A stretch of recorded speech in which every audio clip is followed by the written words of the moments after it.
Kamusta ang prayer life mo? Yun. Kaya kung may ginawang mabuti sa'yo si Lord, for sure mo.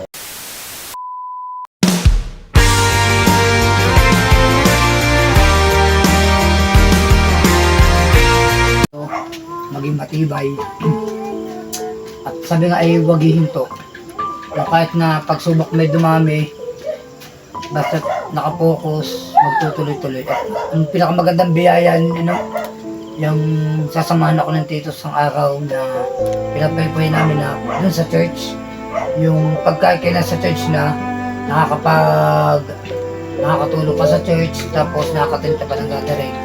Sabi ng tita ko, kasi anak, yun ang gusto mo.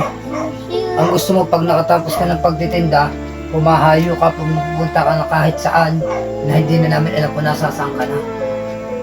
Sabi ko, yun po kasi yung ginagawa ko dati, ay gusto ko lang ibalik. Kapag kahit kayo nag-aapoy, hindi mo na makokontrol. Yan. Kamusta ang prayer life mo? Yun. Kaya kung may ginawang mabuti sa'yo si Lord, for sure meron na.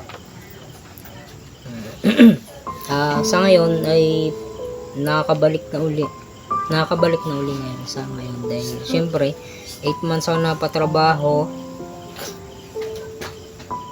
tapos napagod, na-stress din ako, pero nandun pa rin naman ang pagpapala ni Lord at ayun, sa kabila ng nangyari sa akin ay hindi pa rin ako pinabayaan ni Lord. Kahit ako ay na-stress na, ay blines pa din ng Lord. At ayun, nagpahinga ako ng 1 buwan, hindi ako nagtrabaho muna kasi pagod din. Parang yung isip mo ay gusto mo muna ng tahimik na paligid, tapos gusto mo muna makinig ka muna, matindang gawain, kumbagay. Naalala ko rin kasi yung dating sobrang mainit pa ako kay Lord noon, kasi halos yung mga devotion ko ginagawa ko siyang content eh. So ngayon utay-utay naman na nakakabalik at medyo nabalik na din yung aking peace of mind na at yung dumating yung 1 buwan na talagang may pera ako, may ipon ako noon dahil unang nagtrabaho, nagsimula, bawat sahod ko kalahati tinatabi ko. Halimbawa sumahod daw ng 7, kalahati noon itatabi ko. Tapos ayun, tights offering. Mama, nabanggit lang ang tights na offering. Hindi, tights lang pala, tights lang. Yung 10% lang ang naibibigay ko. Naging bold na ako sabihin dahil kailangan yun. Tapos ayun, nag-budget ako at Lalo pang pagyayamanin. tapos na ako nagpahinga, nagtiis ako sa loob ng 1 buwan. Saging at tinapay lang aking kinakain. Nagpasting. Hindi naman, nagtipid. Hindi ko kaya magpasting sa gantong katawan ko. Tinapay at saging. Nagtipid lang ako noon. Tapos nito na akong February nagkaroon ng trabaho ulit na maluwag at nakaka-attend ng gawain. Tapos ayun, ang daming nangyari, pero ganun pa man ay hindi pa din nagbabaya sila dahil nandun na rin alam niyo yun, yung hindi makagreklamo kay Lord, hindi ko siya sinisi. Bagkus ay nandun pa din ako, nagpasalamat pa din ako at kahirap nung gano'n na naranasan ko ngayon na ako ang bumubuhay sa sarili ko. Nagpahinga ako, tapos ang almusal ko sa umaga banana Q, tapos ang hapunan ko 5 pirasong tinapay lang, okay na. Tapos ganun ulit kinabukasan, halos araw-araw yun hanggang dumating ang February. So yun, at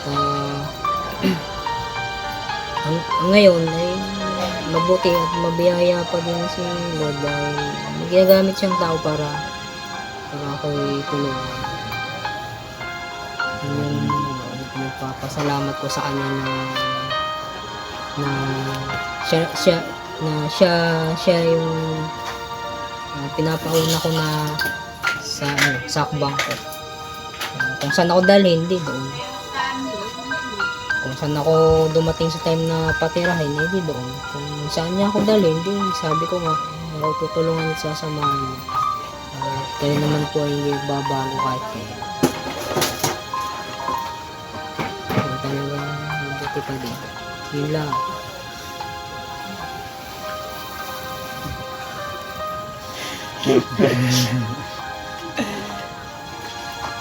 Hindi pa nga tapos kumain si ano eh. Oh. Hindi naman natin masisisi kung gusto niya talagang magtipid kasi baka may pinag-iipunan si JR, di ba? Gawa din kasi na ako magre-renew na ng lisensya ngayong Abril. Lisensya ng ano to?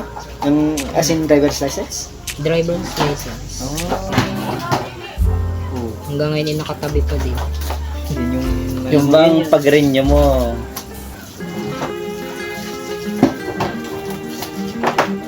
Renew lang. Wala naman babago eh. may motor ka na ba? Non-pro. Wala pa, lang. Okay, non-pro. Non-pro pala. Oo, yun, may lisensya, may valid ID. Hindi, pero magkakaroon ka na. Meron din akong pag-iipunan na may sinabi sa si Pastor George na pag-ipunan. George Pailan? Oh, hindi. Sola Milyo na Ano naman? Salamin. motor. Barako. Nagkakahalagang 10. Kompleto papel. Motor niya, bilhin mo. Sanay ako sa May clutch. Hindi ako sa Natuto ako sa automatic pero mas gusto ko yung clutch. Para pag ako nakapag-ipon din, mapakabitan ko ng sidecar, makakabiyahe ako.